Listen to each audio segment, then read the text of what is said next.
This isn't just about me.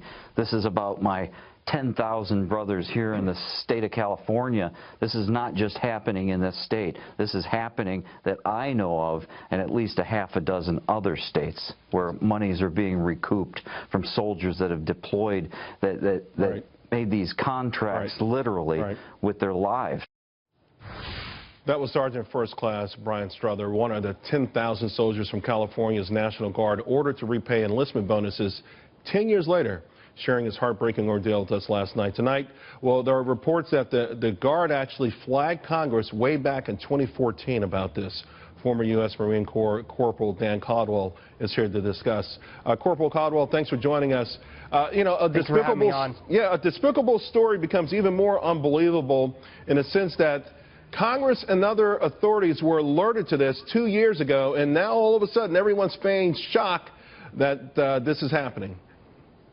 Yeah, absolutely. The Pentagon and others knew about this for years. Now, we need to be careful, though. The California National Guard, who is ultimately responsible for this scandal, is trying now to pass the buck to Congress. Now, there are things that Congress should do immediately to fix this problem. They should pass legislation to waive these debts. But it's unclear on how the California National Guard informed Congress. They could have buried it in a form letter. They could have buried it in a report. And it's not clear how actively they were alerting Congress to this, but ultimately it's now on Congress to fix this. Although our guest last night explained that he fought against this for several years, and finally it was the aid of a local congressman that he was able to retain his bonus. So there's no doubt that this had to circulate somewhere in Capitol Hill. But more importantly, what's the role of the Pentagon and this current administration in this?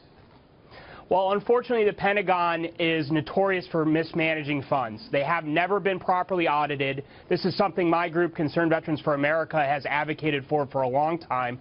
They've never had a real audit. There's a lot of mismanagement of funds up and down the chain in both the Reserve, National Guard, and active duty military. This happens all the time. This happened to me while I was in the military. I received some improper payments. As a young private, I had to pay back $200 a month to ensure that that debt was paid in full, and that was at a time where I wasn't making more than $800 a month as a young private. So this is unfortunately too common, and as your guest said last night, we're pretty sure that this is occurring nationwide. So here's the thing. You've got folks who are in war who are being told, hey, re-enlist, or at least maybe they're not even in war. Maybe they haven't been deployed, but they're being dangled these sweet, juicy bonuses to re-enlist. They do. And then a full 10 years later, there's this clawback provision. I mean, it's just unconscionable that this would happen.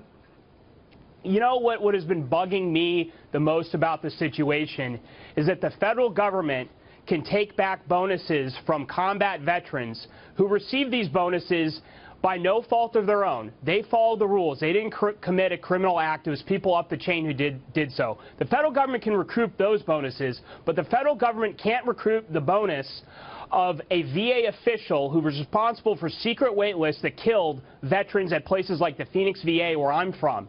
Sharon Hellman, who was in charge of the Phoenix VA, received improper bonuses. And when the VA tried to take those back, the federal government administrative law judge that oversees that system said, no, you can't take that back. So civilian employees, many of whom have engaged in criminal acts, can't have their bonuses taken away, mostly because of government unions that protect them. But soldiers that serve their country overseas who receive these bonuses, again, by no fault of their own, can have their financial lives ruined by government incompetence, and that is absolutely outrageous. It is. We've only got a few seconds left, and I want to ask you, Corporal, if Ash Carter says he knows about it, he's going to resolve it, but to your point, this sort of tin air when it comes to the Pentagon and just regular troops, is this a greater opportunity maybe to get a better line of dialogue and respect? Absolutely. I think that we need to ensure that we're doing things that improve the quality of lives of our troops. And that doesn't necessarily mean spending more money and increasing benefits. Just better managing the funds that we have now would go a long way to ensure they get better benefits and better equipment in the field. Corporal Caldwell, thank you very, very much for your service and coming on tonight.